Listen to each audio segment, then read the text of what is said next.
vamos a trasladarle una pregunta sobre la base de un comentario que yo formulé hace un ratito al señor Sergio Berestein, a ver si es tan bueno, porque es una pregunta que nada que ver con nada de lo que estamos discutiendo en la Argentina.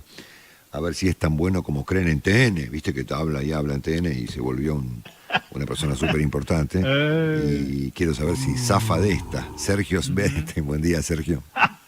Hola, Marcé, abrazo grande, saludos a todos, ¿cómo andamos? ¿Estás preparado para todo?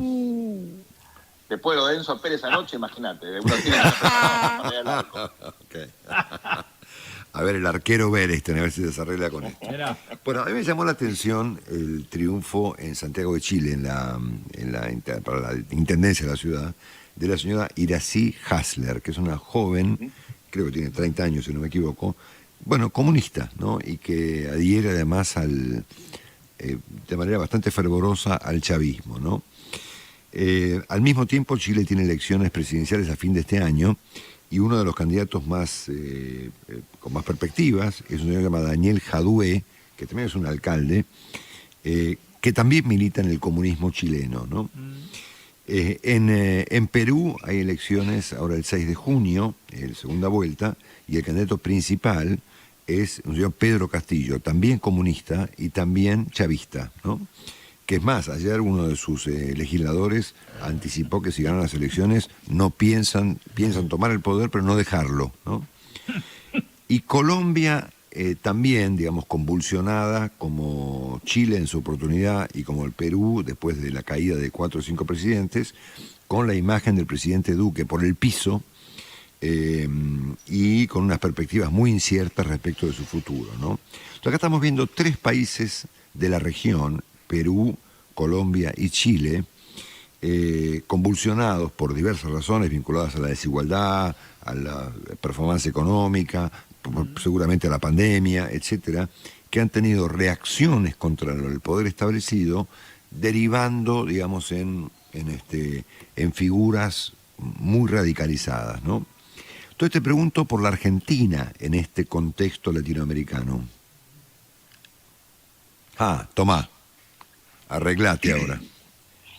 Atajala. Muy buena pregunta. Déjame hacer un pie de página porque estás hablando de un proceso que es súper interesante, que uno podría definir, por supuesto, las historias de las izquierdas en América Latina son muy diferentes y la experiencia de Sendero Luminoso, por ejemplo, en Perú remite a una violencia extrema, ¿no?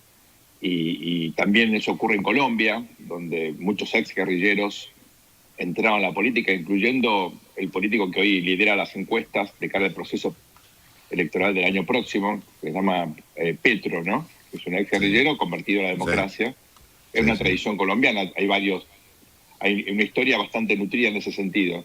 En Chile yo te diría, el Partido Comunista, si bien tuvo en una época una facción violenta, el movimiento Manuel Rodríguez, a ver, esto puede sonar raro, no eran los más violentos en la época de la violencia política chilena, ¿no? Había grupos, el MIR, por ejemplo, mucho más violentos. A ver, Pablo Neruda era comunista, o sea, tenés una tradición intelectual muy rica, ¿no? En la izquierda chilena en general y el Partido Comunista en particular. Yo puedo estar en desacuerdo, pero digamos, negarlo sería absurdo, ¿no? Ahora, más allá de eso, lo que uno ve es el desgaste de los gobiernos, ¿no? Ahí está, claro. Indudablemente aquí un costo enorme que están pagando quienes gobiernan.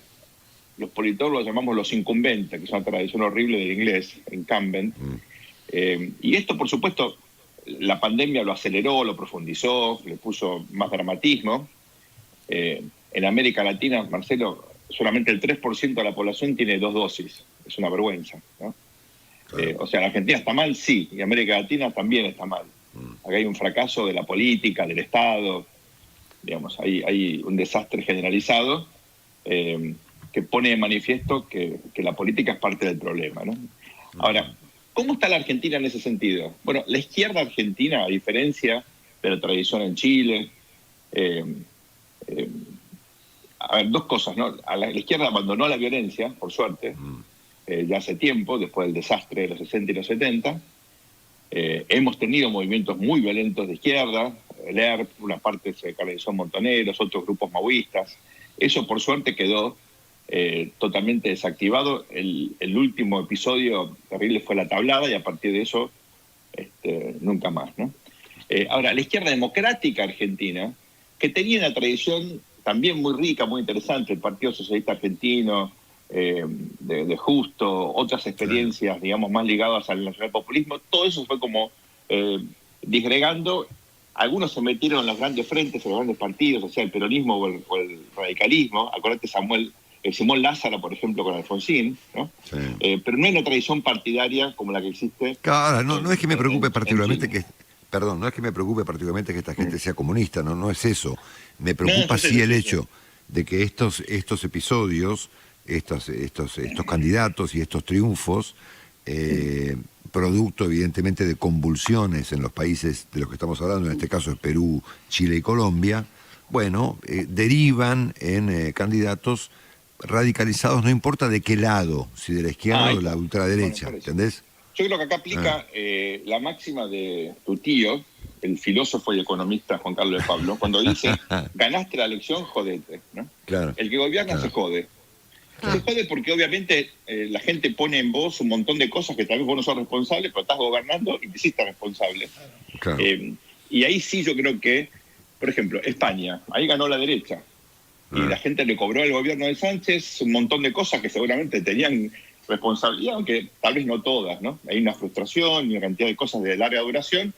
Hizo una gran elección el PP, que hace 10 años venía de una crisis terrible. Entonces, la democracia tiene esa ventaja, y es que cuando los partidos se preparan para la alternancia, los movimientos de opinión que en algún momento van en contra de un gobierno terminan premiando a la oposición, ¿no? ¿Qué está pasando en la Argentina en ese sentido? Y no quiero evitar el debate. Bueno, uno ve un desgaste del gobierno. Este es un gobierno que no es totalmente de izquierda, porque de Frente de Todos tiene un componente peronista muy, muy fuerte. Por supuesto, hay sectores más radicalizados. Y yo creo que el desgaste se está notando. Es muy difícil entender cómo llegamos a las elecciones de septiembre, noviembre, pero difícilmente la economía mejore. La situación, sobre todo sanitaria, uno espera que con más vacunas de a poquito la cosa se revierta. Pero acá la gran pregunta es la siguiente. ¿La sociedad le va a cobrar a este gobierno por las cosas que está percibiendo que están mal, o todavía va a seguir focalizando en el anterior? Claro. Bueno, yo creo que pensar en singular no sirve. Una sociedad tan diversa, tan plural como la Argentina, tiene infinidad de, digamos, opiniones, y seguramente va a haber un sector, un piso que va a seguir premiando al oficialismo. Hoy uno ve una base dura, mirando encuestas y la historia del voto kirchnerista, de aproximadamente un 30%, las peores elecciones de Cristina, 2009, 2013, básicamente apuntan a ese piso, digamos, relativamente duro de votantes. Uno advierte algo parecido en Juntos por el Cambio. Ahí también me parece una consolidación de un grupo de ciudadanos que se sienten identificados con un liderazgo ahora más plural, ¿no? Porque la figura de Macri tiene otras competencias, Vidal, Larreta, Lustó, Lilita, Cornejo y compañía. Y después hay un sector de la sociedad que busca otras cosas. Y la gran pregunta aquí es cuántas coaliciones se van a presentar en este turno electoral. Esto es determinante, Marcelo. Porque si hay solamente 2 coaliciones, la gente que está enojada con una vota a la otra.